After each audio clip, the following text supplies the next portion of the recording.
இங்கே இருக்கிற எல்லாருக்குமே பணிவான வணக்கத்தை தெரிவிச்சுக்கிறேன். மகேந்திரன் சார் மேலே இப்படி ஒன்று ஆரம்பிக்கிறது வந்து ரொம்ப சந்தோஷமான விஷயம். ஏன்னா நான் வந்து என்னுடைய வாழ்க்கையில் ஒரு லவ் மேரேஜ் பண்ணி ஒரு குழந்தை பெற்று ரொம்ப ஒரு கஷ்டமான ஒரு நிலைமையில் இருந்தேன். அப்போ தான் வந்து சினிமா இண்டஸ்ட்ரி ஃபுல்லாகவே வந்து பெண்கள் ஒப்ளைஜ் பண்ணாதான் வேஷங்கிற மாதிரி ஒரு பரிமாணத்தை நோக்கி போயிட்டு இருந்துச்சு. அப்போ மகேந்திர சாரை போய் நான் பார்த்த உடனே எந்த வித எதிர்பார்ப்பும் இல்லாமல் எனக்கு ஒரு வேஷம் கொடுத்தாரு. அந்த நன்றியை வந்து என்னால் மறக்கவே முடியல. அப்போ அவர் வீடு வந்து ரொம்ப நாளைக்கு அப்புறம் நான் பெரிய ப்ரொடியூசராக மாறினேன். அப்போ அவர் வீடு ஜப்திக்கு வருதுன்னு தெரிஞ்ச உடனே நிஜமான உயரங்கள் அப்படின்னு ஒரு சீரியல் நான் ப்ரொடியூஸ் பண்ணிகிட்டு இருந்தேன். உடனே அவரை கூப்பிட்டு அவரை கொடுத்து அந்த வீட்டை வந்து காணிக்கையாக நான் வந்து என்னால் மீட்டு கொடுக்க முடிஞ்சது. அது எனக்கு ஒரு ரொம்ப சந்தோஷமான ஒரு விஷயம்.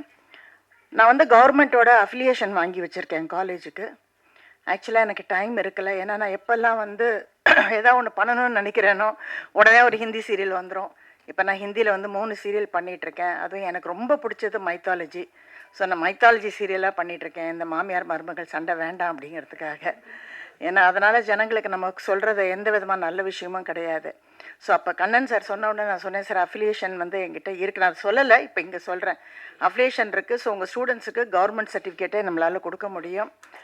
அது மட்டும் இல்லை, இதை வந்து இன்னொரு விஷயமும் நான் சொல்லணும். எனக்கு ரொம்ப நாள் ஆசை, Balu Mahendra sir, Mahendran sir, Balachander sir, இந்த மாதிரி ஒவ்வொருத்தர் பேர்லேயும், சாந்தராம் அவர்கள், குருதத் அவர்கள், இப்படி எல்லார் பேர்லேயும், சத்யஜித் ரே அவர்கள் ஒரு award, pan India award function ஒன்று நடத்தணும்னு எனக்கு ரொம்ப ஆசை, வருஷம் நடத்தணும்னு.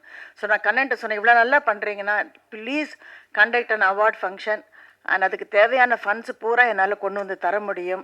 அதை நல்லபடியாக நம்மளால் பண்ண முடியும். பட் எது ஒன்றையும் நம்ம ஒழுங்காக பண்ணணும். சும்மா ஒரு இவங்களா டிசைட் பண்ணிக்கிட்டு 30 நாளில் வந்து டிசைட் பண்ணிட்டோம் 30 நாளில் கொண்டாங்கன்னா பாம்பேலாம் அப்படி நடக்கவே நடக்காது. நம்ம ஒரு சிஸ்டமேட்டிக்காக ஒன்று பண்ணி கார்ப்பரேட் ஃபீல்டுக்கு எப்படி வேணுமோ ஒரு 6 months 1 year மாதிரி அதை கரெக்டாக நம்ம பிளான் பண்ணி பண்ணோன்னா நெத்தடி மாதிரி எவ்ரி இயர் செய்ய முடியும். கண்டிப்பாக அந்த பேரில் இருக்க விருதை வாங்குறதுக்கு எல்லா நடிகர்களுமே முன் வருவாங்க அப்படிங்கிறது என்னுடைய அபிப்பிராயம். இப்படி ஒரு நல்ல நிகழ்ச்சிக்கு என்னுடைய மனமார்ந்த வாழ்த்துக்கள். ஒரு சகோதரியாக, ஏன்னா கண்ணன் சார் எங்கள் சீரியலில் நிறைய ஆக்ட் பண்ணியிருக்காரு. ஜீவாக்கா வந்து அவங்க எனக்கு வந்து என்ன சொல்கிறது, ஒரு கூட பிறந்த சகோதரி தான். ஸோ நான் அடிக்கடி அவங்க வீட்டுக்கு போகிறது இல்லையே தவிர அவங்க நல்லா இருக்கணும்னு எப்போவுமே நினைக்கிறேன். என்னால் எவ்வளோ முடியுமோ, ஏன்னா எனக்கு 2 சகோதரர்கள், 2 பேருமே இப்போ உயிரோட இல்லை. எங்கள் அண்ணன் பெரிய இன்ஸ்டியூட்டில் இருந்தார், ஃபிலிம் இன்ஸ்டியூட்டில். ஸோ கண்ணன் தான் என்னுடைய சகோதரர். என்ன வேணாலும் நான் செய்ய தயாராக இருக்கேன்.